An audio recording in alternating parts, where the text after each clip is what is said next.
It's great to have you guys in here. So thank you both for coming in here this morning. I appreciate it. Thank you.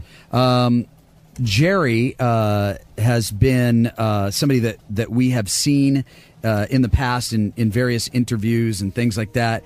But this, after a number of years, 47 years, Clint is just starting to talk about the events that happened that day in Dallas. Is that correct, Clint? That's correct. For the first time, I've revealed in depth what I know about what happened in Dallas in 1963.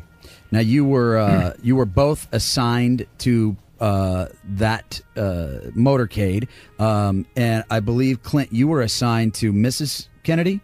That was my responsibility, Mrs. Kennedy. Okay, and how about you, Jerry? I was on the midnight shift the previous night and had flown to Austin, so I was not in Dallas. And you were not there that day? Not there that day. Okay.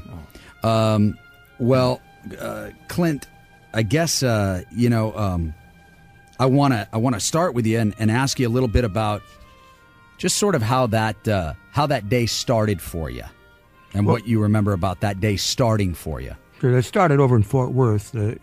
We spent the night of the 21st in Fort Worth, Texas, at the Texas Hotel, and there were some functions there, including a breakfast that the president attended, and Mrs. Kennedy finally went into the breakfast. Then we drove out to the air base there in Fort Worth, flew over to Love Field in Dallas. There was a large crowd there at the airport, about 5,000 people to meet them. President Kennedy went in and shook the hands of the people. Mrs. Kennedy accompanied him, which is very unusual for her.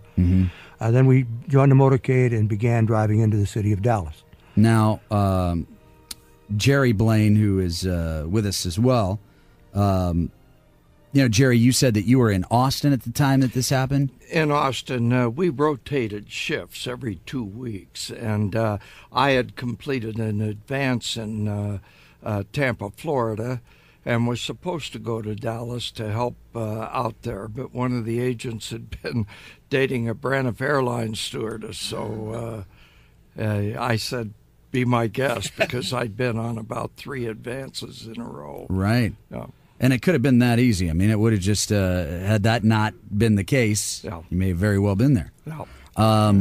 Now, talk to me a little bit about the Secret Service, and I'm sure that maybe there's still things that you're not allowed to say in terms of what your life is like as a Secret Service agent, or are you allowed to speak about certain areas of security and how it worked? Because one of the things that I remember was being young and when President Reagan was shot, and sort of the immediacy of how armed these Secret Service agents were. In other words, they look like guys that are just wearing suits, but when someone is shot, you see automatic weapons come out. You don't know where they were even carrying them, but they come out, and you're just sort of shocked, like, wow, these guys are really... Same deal with you guys back in those days? Well, it was the evolution of security. Once you lose a person to a sniper in a window, people start to listen to you. Before that time, there had not been an attempt until Harry Truman, the assassination at the Blair House. They doubled the number of agents to the same number that we had on the Kennedy detail. And President Eisenhower had no threat against him, nor any attempt. So until President Kennedy came on, there had been no attempt or assassination